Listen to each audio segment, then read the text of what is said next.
Hermano, muy buenos días para todos.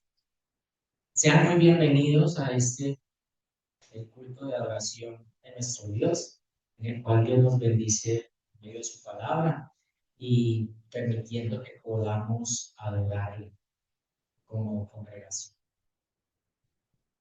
Quiero que me acompañen a Juan. Vamos a estar en el capítulo 20 del Evangelio de Juan. Ya hace 8 días comenzamos este capítulo y continuaremos en él. Estaremos entonces desde los versos 11 hasta 18. Verso 11 al 18.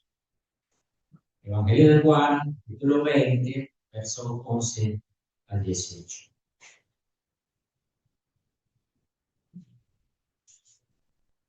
Si puede ponerse de pie para que leamos la santa palabra del Señor. ¿Estamos todos ahí? Leo a favor de ustedes si me siguen por favor la lectura. Dice así el Señor. Pero María estaba afuera llorando, junto al sepulcro, y mientras lloraba se inclinó para mirar dentro del sepulcro, y vio a dos ángeles con vestiduras blancas que estaban sentados, el uno a la cabecera y el otro a los pies donde el cuerpo de Jesús había sido puesto. Y le dijeron, mujer, ¿por qué lloras? Les dijo, porque se han llevado a mi Señor y no sé dónde lo han puesto. Cuando había dicho esto, se volvió y vio a Jesús que estaba allí, mas no sabía que era Jesús. Jesús le dijo, mujer, ¿por qué lloras? ¿A quién buscas? Ella, pensando que era el hortelano, le dijo, Señor, si tú lo has llevado, dime dónde lo has puesto y yo lo llevaré. Jesús le dijo, María. Volviéndose ella, le dijo, Rabino, ¿qué quiere decir maestro? Jesús le dijo, no me toques, porque aún no he subido a mi Padre, mas ve a mis hermanos y diles, subo a mi Padre y a vuestro Padre, a mi Dios y a vuestro Dios. Fue entonces María Magdalena para dar a los discípulos las nuevas de que había visto al Señor y que Él le había dicho estas cosas. Amén. Señor, Padre nuestro, venimos delante de ti a adorarte, pero también reconociendo la necesidad que tenemos de que tú te reveles a nuestros corazones y a nuestra mente. Por la obra de nuestro Señor Jesucristo nos acercamos a ti y te suplicamos que por favor permitas que esto salte a nuestros ojos, brote como río de agua viva, baje en nuestro corazón, que suba nuestra mente y mueva nuestra voluntad a obedecer. Que todo esto lo haga el Espíritu Santo que mora en nosotros. Te lo suplicamos en el nombre de Cristo Jesús, Señor nuestro. Amén. Y amén.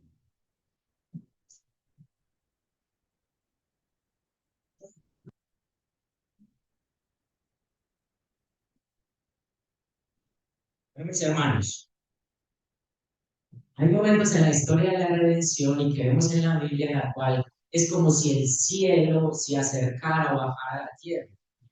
Pues dice que el capítulo 20 de Juan es uno de esos momentos. Ahora, el Calvario ya ha quedado atrás. La cruz ya está vacía, porque ya han crucificado a nuestro Señor Jesucristo, lo han bajado, lo han llevado a la tumba, lo han sepultado.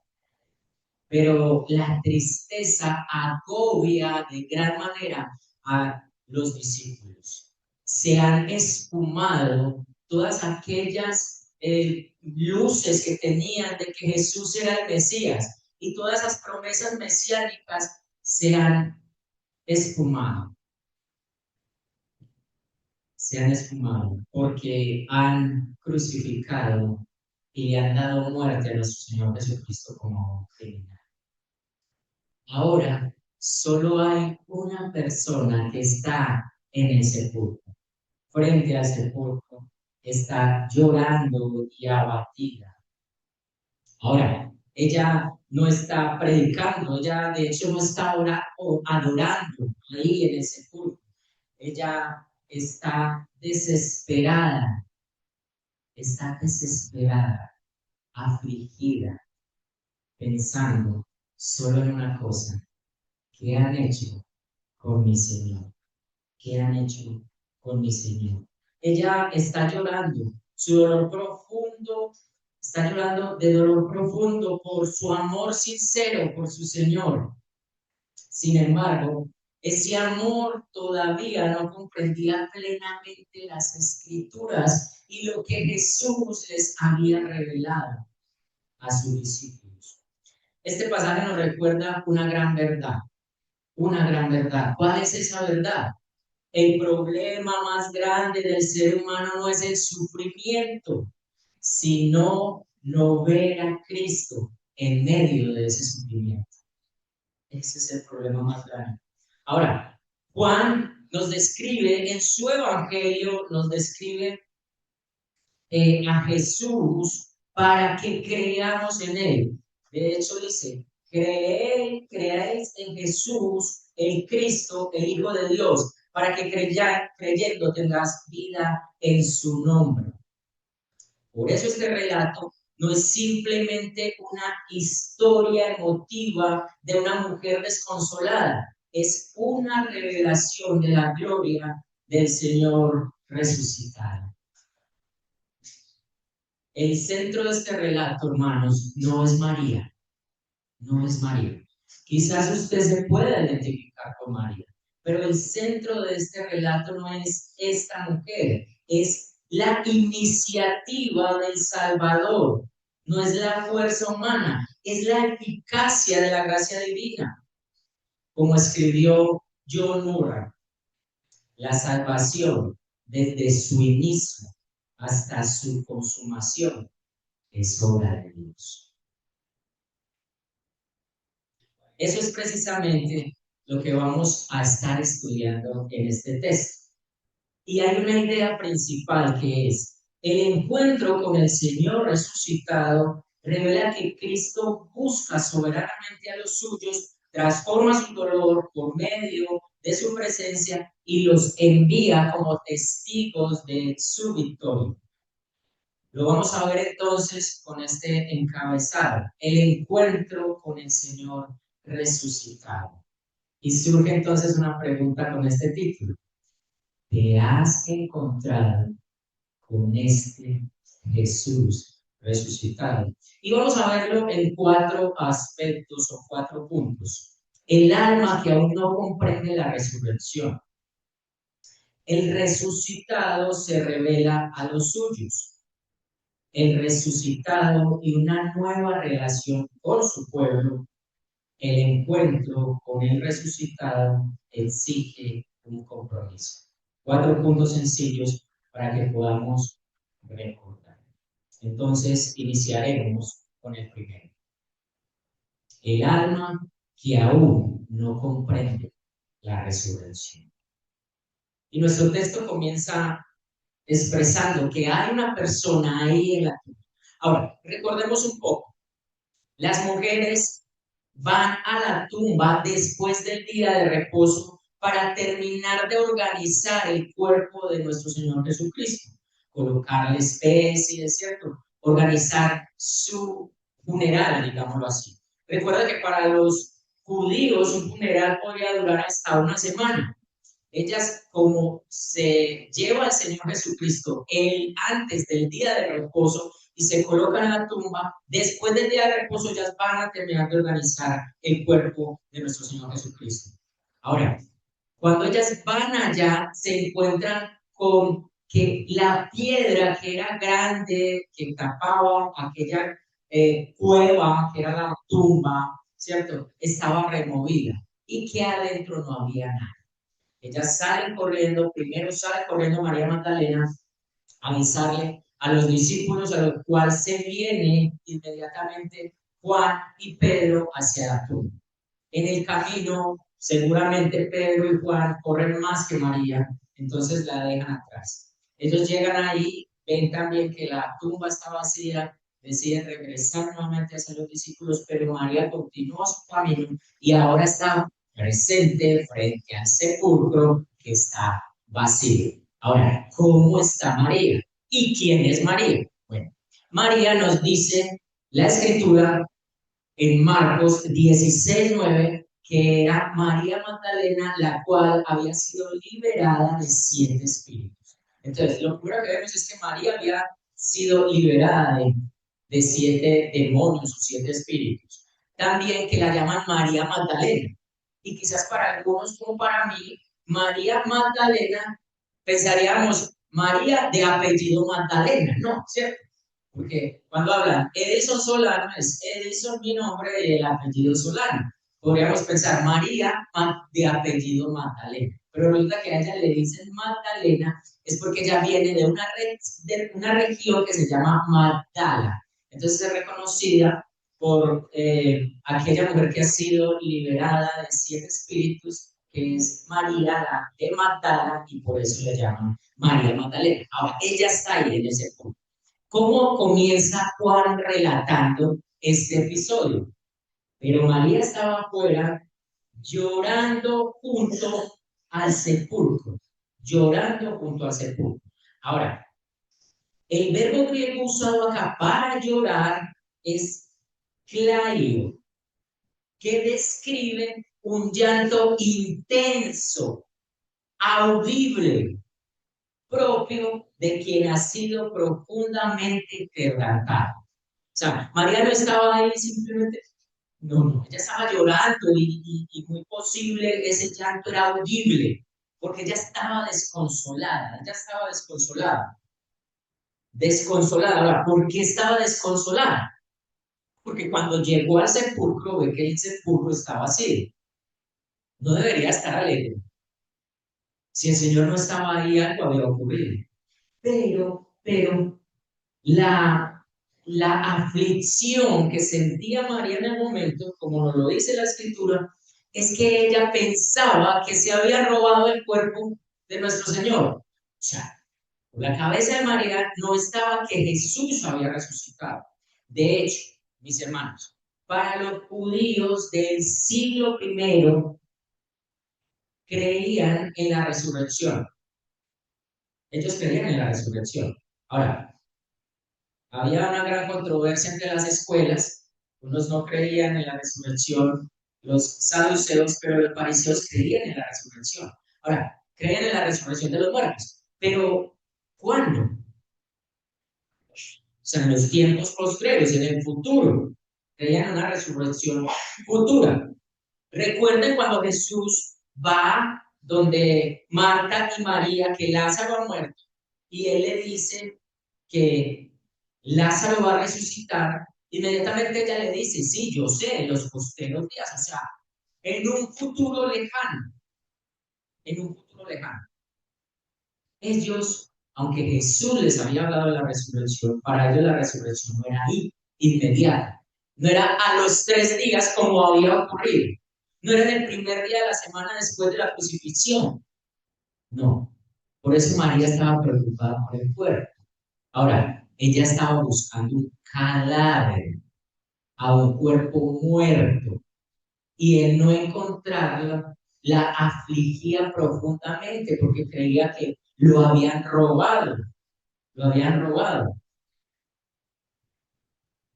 Ella está profundamente afligida por eso. Ahora, esa aflicción y ese dolor no permite ver su alrededor. Amén, espero. ¿Será que a alguno acá le ha pasado? Que una preocupación, se lo voy a poner de esta manera, sencilla. Los que de pronto tienen vehículo, moto o carro, y los que no tienen vehículo, hagámoslo con las llaves de la casa. Pero usted está de afán, usted está de afán. Ahora, es una ilustración, no ilustra en su totalidad, pero nos hace más o menos aterrizar. Usted está de afán y usted va de salida. Y usted comienza, ¿y dónde están las benditas llaves? Si yo las tenía acá, y comienza para acá, para allá, desesperado, desesperada, ¿cierto? Alguna otra persona que está a su lado, su hijo, su hija, su esposa, pero no las tienes en la mano. No son las que tienes en la mano. ¿A alguno le ha pasado? No, ¿cierto? Solamente me ha pasado a mí. María estaba tan centrada y afligida por no ver el cuerpo ahí, que perdió de vista las promesas de Cristo y al mismo tiempo lo que había alrededor. ¿Por qué? Bueno, nuestro texto sigue diciendo qué acontece en este relato. Dice que ella está ahí y que mientras ella lloraba profundamente, se inclinó a mirar adentro de ese punto, ¿cierto?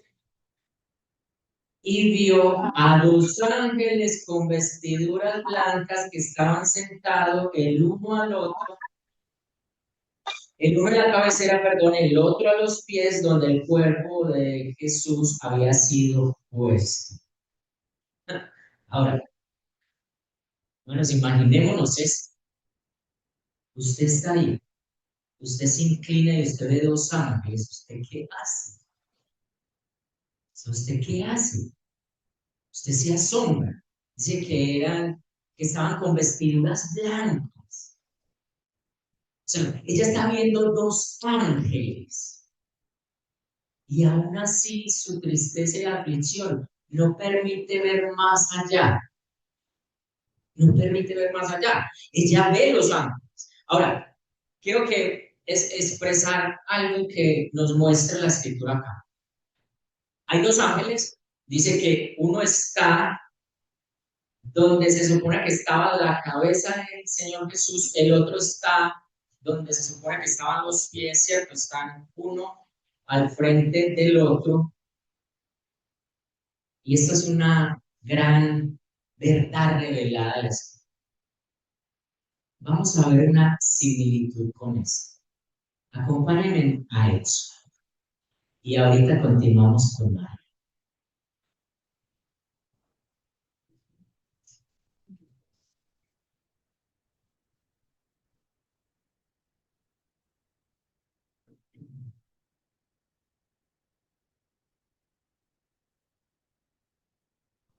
Éxodo 25. ¿Qué sucede en Éxodo 25?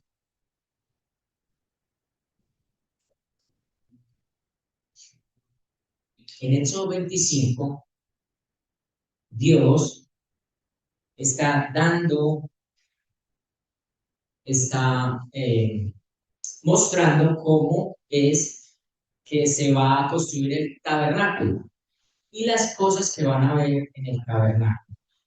En el versículo 17, acompáñenme ahí, él dice que construyan el propiciatorio. Ahora, ¿qué es el propiciatorio? Bueno, el propiciatorio es, vamos a leerlo primero y luego los explico. Verso 17. Dice así la palabra de Dios. Y harás un propiciatorio de oro fino, cuya longitud será de 2 codos y medio y su anchura de 1 codo y medio. Harás también 2 querubines de oro labrados a martillo, los harás en los dos extremos del propiciatorio. Harás pues que un querubín en un extremo y un querubín en el otro extremo. ¿Se están dando cuenta? Hay alguna similitud en que un ángel esté en los pies de donde estaba el Señor y el otro en la cabeza. Ahora, ¿qué era el propiciatorio? Recuerden que el tabernáculo estaba dividido en 3 partes: el atrio, el lugar santo, el lugar santísimo, ¿cierto? En el atrio es donde se presentaban los sacrificios, en el lugar santo entraban los sacerdotes, pero en el lugar santísimo solo entraba el sumo sacerdote. Y una vez al año, ahí estaba el arca del pacto y encima, con lo que se tapaba el arca del pacto, o sea, la tapita, la mesita, era el propiciatorio. ¿Qué ocurría en el propiciatorio? Una vez al año, el sumo sacerdote entraba presentando el sacrificio que llamaban el Yom Kippur o el sacrificio de expiación, entraba y rociaba sangre sobre el propiciatorio en símbolo de que ya una víctima había pagado por la culpa del pecado del pueblo y era presentado delante de Dios. Dice que Dios bajaba y si se complacía de ese sacrificio, el sacerdote podía salir. Si no, el sacerdote caía muerto.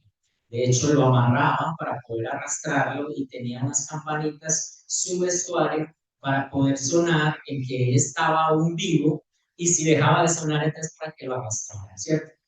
Ahora, ¿qué estamos viendo ahí? Estamos viendo algo similar al propiciatorio, porque Cristo es el Cordero perfecto presentado en el propiciatorio como propiciación de nuestros pecados.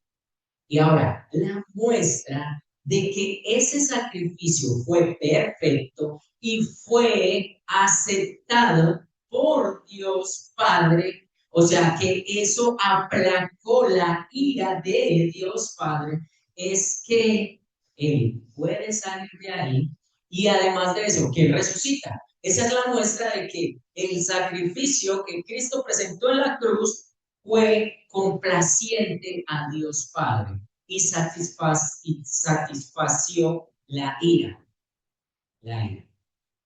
Pero María no está viendo tampoco eso. María ni ve los ángeles, ni ve lo que está ocurriendo ahí. Ella sigue preocupada por un cadáver. Mire lo que sigue diciendo la escritura. Volvamos a nuestro texto.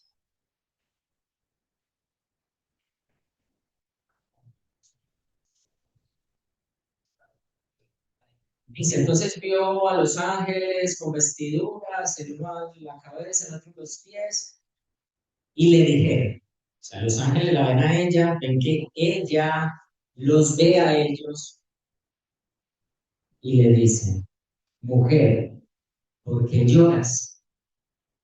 Mujer, ¿por qué lloras? Ahora,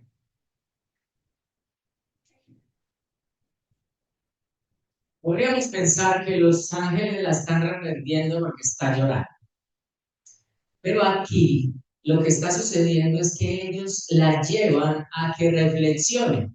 ¿Cuál es el motivo por el cual ella está así? Si ahí no está Jesús, ¿cuál es el motivo por el cual lloras? Lo interesante de esto es que ella no cae en cuenta. Ella sigue ciega a lo que está viendo, a lo que ellos le están diciendo. Luego ocurre que por alguna razón ella gira y ve al Señor Jesús. Algunos dicen, bueno, ¿qué pasó? El Señor Jesús se hizo detrás de ella. Los ángeles al verlo muy probablemente se inclinaron a hacer, todas son suposiciones. Se inclinaron hacia Jesús y ella volvió al ver que los ángeles se inclinaron. Otros dicen, los ángeles señalaron que había alguien que estaba detrás de ella, que estaba detrás de ella. Otros dicen, simplemente ella sintió la presencia de alguien que estaba detrás de ella y giró, y giró. Ahora, Jesús está ahí. Jesús está ahí. Jesús está ahí detrás de ella. Jesús está detrás de ella. La historia no termina con la mujer llorando, ¿cierto? Porque entonces ahora ella va a girar, va a voltear y va a mirar a Jesús. Pero ella aún no reconoce a Jesús. ¿Por qué? ¿Por qué? O sea, porque ella voltea y no reconoce que Él es Jesús. Bueno, puede ocurrir que estaba tan dominada por el dolor que María había visto morir a Jesús en la cruz, su corazón estaba lleno de tristeza, estaba desesperanzada, sus lágrimas nublaban su vista, sus expectativas estaban centradas en encontrar un cadáver y no a un Salvador resucitado. Es tanto. Y esto nos lleva a nuestro segundo punto. El resucitado se revela soberanamente a los suyos, o el resucitado se revela a los suyos.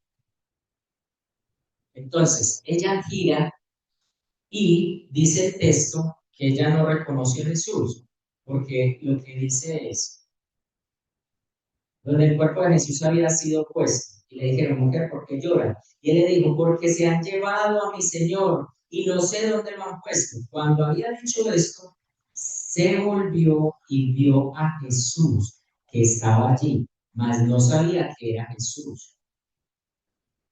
Ahora, Jesús le hace dos preguntas. Jesús le hace dos preguntas. Repite la de los ángeles, porque lloras. Pero añade otra. ¿A quién buscas? Todas dos reflexivas. Bien, ¿cuál es la razón por la que estás llorando? Ahora, ¿a quién estás buscando? Jesús no le pregunta, ¿qué estás buscando?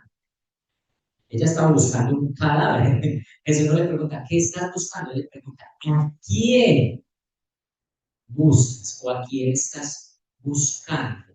¿A quién estás buscando? Es interesante ver ese relato eh, de lo que Jesús dice. Jesús dirige la mirada hacia la única respuesta verdadera. ¿A quién estás buscando? ¿Cuál es la respuesta verdadera? A Jesús resucitado. María, estás buscando un cadáver, pero ese cadáver ha resucitado. Ese cadáver soy yo. Pero aún así María todavía no ve a Jesús. Ahora, es tan tremendo que María piensa que el que está detrás de ella y le pregunta a quién buscas, que, por qué lloras y a quién buscas, es el hortelano. ¿Alguien sabe qué es un hortelano? Bueno, el hortelano es una persona que cultiva y cuida una huerta o un huerto o un jardín sembrado. O sea, a él le toca sembrar, regar, podar, recoger las frutas, las verduras, las flores, otras plantas. En tiempos bíblicos, un hortelano también era el encargado de mantener los jardines privados y las huertas cerca de las propiedades o de las tumbas. Recuerda que Jesús estaba en una tumba que era de quién? De, de José de Arimatea y era privada. Ahora, José de Arimatea era un hombre adinerado, pues tenía una tumba, ¿cierto? Y aparte de eso tenía un hortelano que era el encargado de podar y organizar esa tumba. Entonces, está ahí María voltea y lo que piensa es, bueno, el que es encargado de cuidar y organizar esto acá, ¿cierto? Ahora, acá hay otro detalle, ¿cierto? Otro detalle. Porque Juan nos expresa que la tumba donde Jesús fue sepultado, uno era, eh, nadie había sido sepultado allá, creo que estaba en un huerto, o sea, que esa tumba estaba en un huerto. Y como de pronto creo que Freddy nos lo dijo, eso nos devuelve también al principio, ¿cierto? Nos devuelve al principio. Aunque María expresa esta verdad eh, pensando que Jesús es el hortelano, de cierto modo, lo que también nos quiere mostrar la escritura o Dios soberano es lo que comenzó en el huerto. El primer Adán fue puesto a prueba, cayó y por él entró la muerte y el pecado. es redimido por el nuevo Adán en un huerto en el cual él vence el pecado y la muerte. El pecado y la muerte. Jesús es el nuevo Adán, el que cumplió perfectamente la ley de Dios, sus demandas y su justicia están en nuestro Señor Jesús. Él es el nuevo Adán. Y ahorita vamos a ver algo más. El caso es que esto nos revela un, un detalle de una enorme profundidad teológica. Vamos a ver. El problema de María no era la falta de evidencia, pues había muchas evidencias. La piedra corrida, la tumba vacía, lo que el Señor tenía puesto dobladito, organizado. Recuerden que eso es lo que ve Pedro, ¿cierto? Que lo que él tenía en su cabeza, el sudario, estaba organizado dobladito en una parte, lo otro estaba doblado organizadito en una parte. Los ángeles están ahí, le están diciendo, ¿por qué lloras? Jesús mismo se le aparece y le dice, ¿por qué lloras? La falta no es la falta de evidencia. El problema para la humanidad no es la falta de evidencia. No es la falta de evidencia. El problema es la incapacidad de percibir la realidad. Esta es una imagen de la condición espiritual del ser humano. El pecado no solo afecta la voluntad, también oscurece el entendimiento. Entonces Jesús hace algo extraordinario. No presenta un argumento. Él no presenta un argumento. No ofrece una demostración apologética de defensa de su resurrección. Simplemente pronuncia una palabra. ¿Cuál? Vamos al texto. ¿Qué dice Jesús? Después de decirle por qué lloras, después de decirle a quién buscas, después que ella se voltea, el versículo 15, que nos dice, Jesús le dijo, perdón, ese es el que dice, ¿por qué lloras? ¿A quién buscas? Sigue. Ella le dice a él, al hortelano, lo mismo que le decía a los ángeles, ¿cierto? Se han llevado el cuerpo. Es más, le dice, si fuiste tú el que te lo llevaste, dime dónde, yo voy por él. Pero Jesús le dijo, ¿qué le dijo? María. María. Simplemente pronuncia su nombre. Pronuncia su nombre. Esa es la única palabra que produce reconocimiento. Reconocimiento.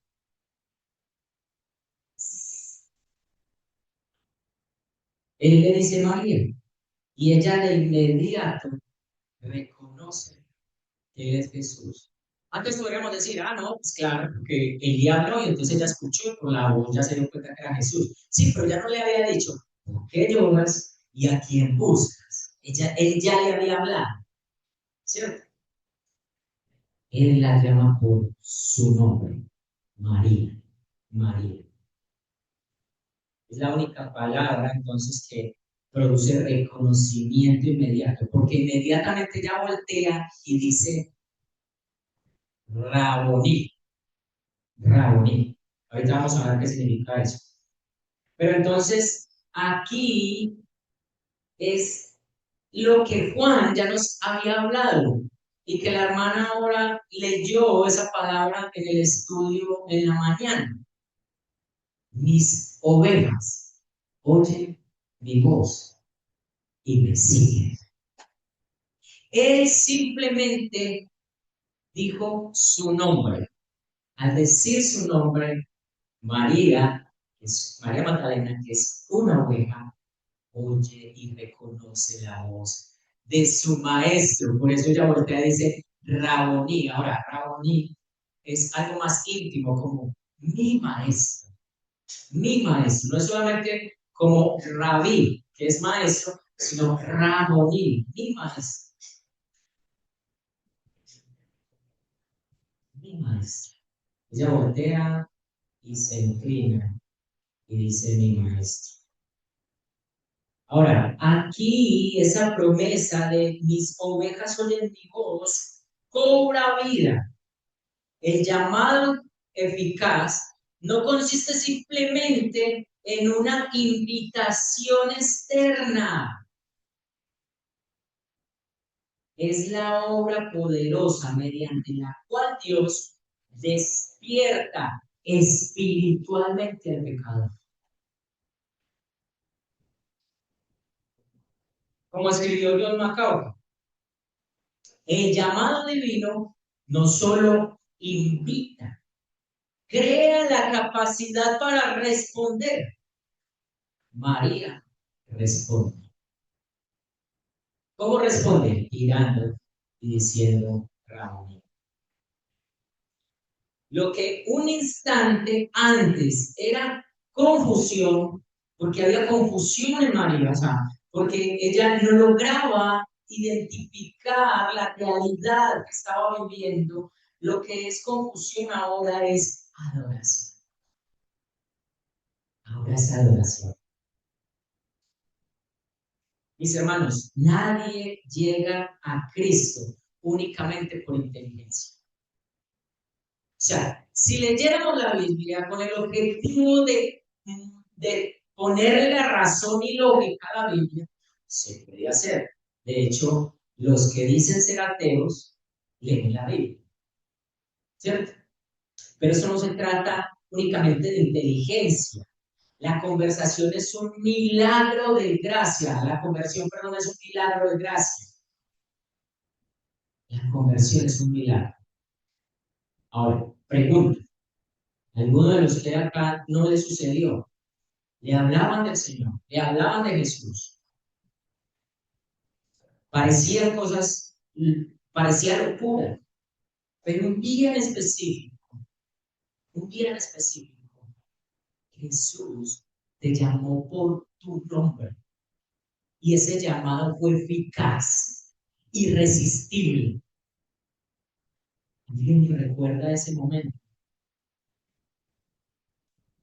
Toda verdadera salvación comienza cuando Dios abre los ojos del pecador para contemplar la gloria de Cristo. Para contemplar la gloria de Cristo. Sin embargo, Cristo no solo quería que María lo reconociera, también quería enseñarle que la relación con Él había entrado en una nueva etapa. Y eso nos lleva a nuestro tercer encabezado. El resucitado y una nueva relación con su Padre. Vamos entonces a seguir mirando nuestro texto. Y lo vamos a ver en el verso 17. Jesús le dijo, no me toques, porque aún no he subido a mi Padre. Mas ve a mis hermanos y diles, subo a mi Padre y a vuestro Padre y a mi Dios y a vuestro. Ahora, surge la gran pregunta. Surge aquí una gran pregunta. ¿Por qué el Señor Jesús le dice a María que no lo toque? Bueno, la lógica es que el profundo amor de María, el profundo respeto de María a Jesús, le hiciera saltar a sus pies o abrazarlo, no sé. Pero le dice, no me toques.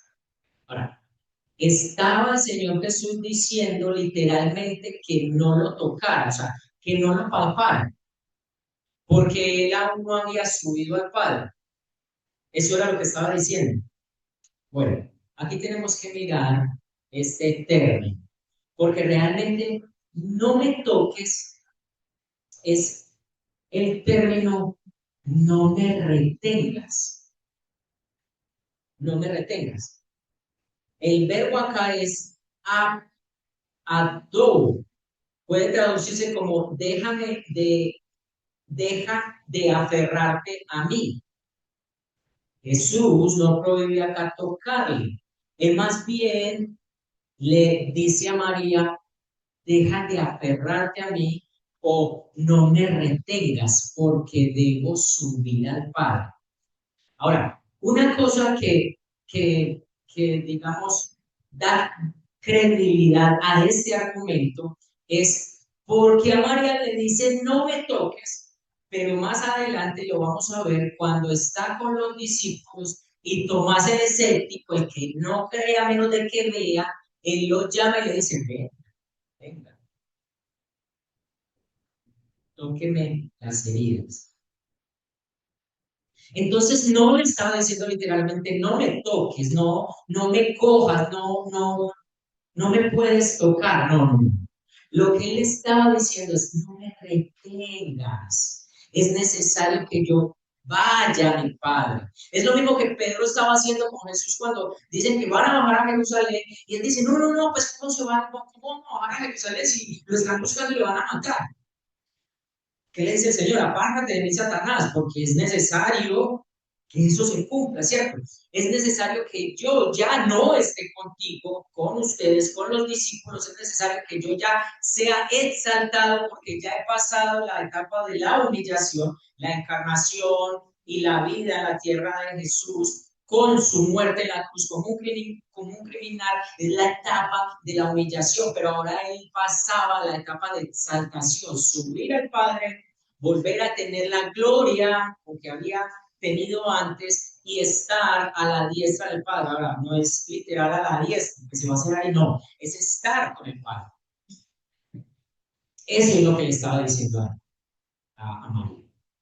Entienda que usted no me puede retener. A partir de ahora, nuestra relación es distinta. Ya no estaré con ustedes, ya no estaré contigo, no me puedes retener. Es más, tú estabas preocupada por mi cuerpo, por el cadáver, de hecho, estabas tan preocupada que estabas afligida por ello y querías tenerlo contigo. Ahora ya no es así. Yo ya no estaré más contigo. Subo al Padre. Pero hay algo bien interesante de lo que le dice a María. De lo que le dice a María.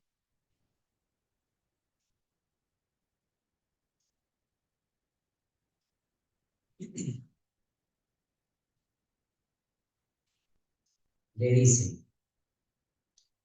no toques porque aún no he subido a mi Padre, mas ve a mis hermanos. Mas ve a mis hermanos. Ahora, ¿y qué les vas a decir a ellos? Subo a mi Padre y a vuestro Padre, a mi Dios y a vuestro Dios. Primero, es la primera vez que Cristo llama a los discípulos hermanos. Acá hay algo entonces. Después de la resurrección, la común unión con Cristo hace algo en los creyentes. Los llama hermanos. Recuerdan que los había llamado siervos, después dijo, ya no los llamaré más siervos, los llamaré mis amigos, porque ustedes deben de conocer, ¿cierto? Las cosas de mi Padre, pero ahora los llaman hermanos, hermanos. Y hace una distinción también, porque dice, subo a, ¿qué dice? A mi Padre y a vuestro Padre. Porque no dice, subo a nuestro Padre. Bueno, porque tienen que entender también eso. Jesús es hijo de Dios por naturaleza, ¿cierto? Él es Dios mismo, la segunda persona de la Trinidad por esencia, es la segunda persona de la Trinidad, el Hijo, sube a su Padre. Pero ahora dice, subo a vuestro Padre, porque cada uno de ellos, y por ende cada creyente en la historia de la redención, se convierte en hijo de Dios, no por naturaleza, sino por acción. Mis hermanos, Jesús expresa acá que usted y yo somos hijos de Dios. Somos hijos de Dios por adopción, porque por su sacrificio ahora nosotros hacemos parte de la familia de Dios. Tenemos una relación filial. Es por eso que ahora podemos llamar Abba Padre. Voy a mi Dios y a vuestro Dios. Ahora, cuando dice voy a mi Dios, no está diciendo que Jesús no es Dios. Él está expresando la naturaleza de Dios y que va nuevamente hacia Él a adquirir la gloria que tenía antes de encarnarse. Pero dice, y a vuestro Dios, porque muestra también al Dios al cual comenzaremos o comenzará a adorar el nuevo creyente. Es por eso, hermanos, que el resucitado da una nueva relación con su pueblo. Ya somos llamados hijos y de hecho los teólogos reformados dicen que aquí comienza la nueva creación. O sea, a partir de acá, todo el que venga a Jesús en arrepentimiento y fe lo reconozca como Señor es una nueva creación. Él inaugura, después de su resurrección, la nueva creación, la nueva creación. Ahora, pero, todo esto nos debe llevar a algo, que el encuentro con el resucitado exige compromiso. ¿Qué hace María Magdalena? Él le dice, a mis hermanos, ¿cierto? Diles que voy a mi Padre, a vuestro Padre, a mi Dios y a vuestro Dios.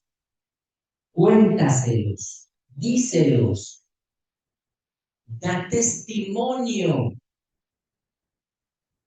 Ahora, ¿qué hace María? Fue entonces María Magdalena a dar a los discípulos las nuevas de que había visto al Señor y que Él le había dicho estas cosas. Hermanos, aquí el Señor comisiona a María para que vaya y cuente a los discípulos. Y es la misma comisión que tenemos cada uno de nosotros. El encuentro con el resucitado, si reconocemos y comprendemos la resurrección, exige un compromiso de ir y hacer discípulos, de ir y testimoniar, de ir y mostrar al Dios en el cual creemos, el cual adoramos, a mostrar al único Dios verdadero, al Dios trino.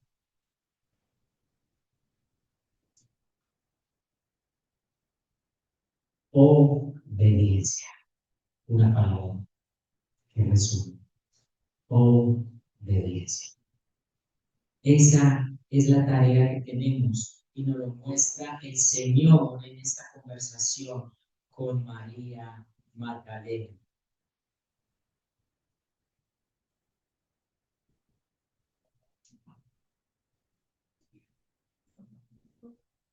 Paul Parker dice, la adopción es un privilegio, el privilegio más alto que ofrece el Evangelio. La cruz no solo nos libra del infierno, nos introduce en la familia de Dios. Ahora podemos llamar Padre al Dios infinito, porque el Hijo eterno abre el camino mediante su sangre.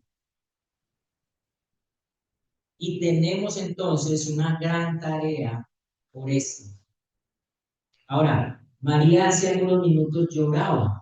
Ahora ella sale alegre a contar las buenas nuevas a los discípulos, a la familia, a los hermanos. Hace un minuto buscaba un cadáver, ahora proclama un rey vivo. Es el poder transformador del Evangelio. El verdadero cristianismo nunca termina en la experiencia privada. El verdadero cristianismo no es yo tuve una experiencia con Jesús y ahí terminó. No. El verdadero cristianismo es cuando yo reconozco al Señor como mi Salvador y a partir de ahí Él empieza a revelarse por su revelación especial en su palabra y me comienza a enviar para que yo también dé cuenta a otros o cuente a otros esas buenas nuevas de salvación. Todo encuentro con Cristo desemboca una misión, una misión. La primera proclamación de la resurrección no salió de un palacio, no salió del Sanedrín, salió de los labios de una mujer transformada por la gracia. Y abro paréntesis. La mujer en los tiempos de Jesús no tenía palabra, voz, voto ni credibilidad. Pero a Jesús, que ve las cosas distintas a nosotros, porque Él es Dios, envía a una mujer y que dé las buenas nuevas de la resurrección. Qué increíble. Ahora, recuerden que Él levanta lo más digno y especial para que, para bajar el orgullo de aquellos que están exaltados en el mundo. Como dice Sinclair Ferguson, ¿quién ¿quién ha contemplado la gloria del Cristo resucitado? Ya no puede vivir para sí mismo. La iglesia existe para anunciar un hecho histórico. Jesús murió, resucitó, reina y volverá. Ya para concluir, hermanos, este relato comienza con una mujer llorando frente a una tumba. Termina con una discípula anunciando la victoria de Cristo. La diferencia entre ambas escenas no fue el cambio de circunstancias. No fue ese cambio de circunstancias. La diferencia entre estas dos escenas fue el encuentro con el Señor resucitado. Quizá hoy algunos viven mirando tumbas, la tumba de sus sueños rotos o la tumba de una relación rota, la tumba de una esperanza que tenían y se fue al piso, la tumba de un pecado que parece imposible de vencer. Pero el Evangelio proclama que el mismo Cristo que llamó a María sigue llamando hoy en medio de su palabra y por su nombre, por el nombre a cada uno. Él sigue buscando los perdidos, sigue restaurando los quebrantados, sigue adoptando los pecadores, sigue enviando testigos para anunciar su gloria. La tumba está vacía, el trono está ocupado, el Señor resucitado continúa llamando a los suyos por su nombre. Y ya unas aplicaciones finales para el creyente, para cada uno de nosotros que está acá y que ha creído en Jesús como el Señor de su vida y ha creído en la resurrección de Él y que Él vive. No interpretes tu vida únicamente por lo que ven tus ojos. Interprétalo a la luz de la resurrección. Cristo vive y gobierna cada detalle de tu historia. Cada cosa que sucede en tu vida y en mi vida está bajo el gobierno de Él. Nada se le sale de las manos y hay promesas y esperanza en ello. Por eso no se trata de las circunstancias que rodean nuestra vida, se trata de Él, que es el Rey Supremo y Soberano y gobierna todo, todo, todo. Ahora, para la iglesia, nuestra misión no es ofrecer un optimismo o una autoayuda, no es ofrecer eso, no es pare de sufrir, no es venga Cristo y no tendrá aflicción, no, la iglesia no podemos hacer eso, no podemos hacer eso. Nuestra misión es anunciar a Cristo crucificado y resucitado, el único que salva. Bueno, lo que nos debe concentrar a nosotros es que hay muchos afuera que van derechito para el infierno y que tenemos una labor de predicar las buenas nuevas de salvación a todos. Ah, pero es que Dios salva al que Él quiere, sí, y eso es soberanía de Él, pero tú y yo no sabemos quién es, por eso el Evangelio es para todos. Y en la soberanía de Dios, por medio de la cura de la predicación, llama por su nombre a sus ovejas oyen su voz y le siguen. Tenemos la gran misión de predicar el Evangelio. Ahora, no sé si hay alguno acá que aún no cree o alguno que verá en el video en días posteriores este estudio, esta predicación. No basta admirar a Jesús como un maestro del pasado. Debes encontrarte con Él, como el Señor vivo, responder en arrepentimiento y fe y recibir la vida eterna que solo Él puede dar. No hay otro camino, no hay otro Señor, no hay otro Salvador, solamente Jesucristo. Y Él hoy te llama, y Él hoy te ha hablado. Por eso, o sigues llorando, o saltas en gozo ante tu Salvador. Vamos a orar. Señor, qué maravilloso es poder contemplar el episodio de la resurrección. Un hecho histórico, porque históricamente hay evidencias, pero más que eso, un hecho glorioso que muestra la culminación del decreto eterno de redención, donde ya todo ha sido consumado y ahora ese sacrificio ha sido recibido por el Padre. Señor, qué maravilloso poder saber que ahora somos tus hijos. No somos tus hijos por naturaleza, pero somos tus hijos porque a ti te ha placido adoptarnos e introducirnos a la familia tuya. Y ahora podemos venir a ti y clamar y decirte, Padre nuestro, qué maravilloso.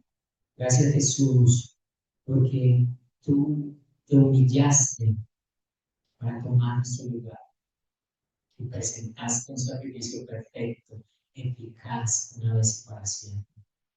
Y gracias Espíritu Santo, porque tú mueves nuestro corazón, nuestra mente y nuestra voluntad a la obediencia de la revelación que hay en la Escritura, de la voz de Dios en la Escritura, de la inspiración que hay de Dios en la Escritura.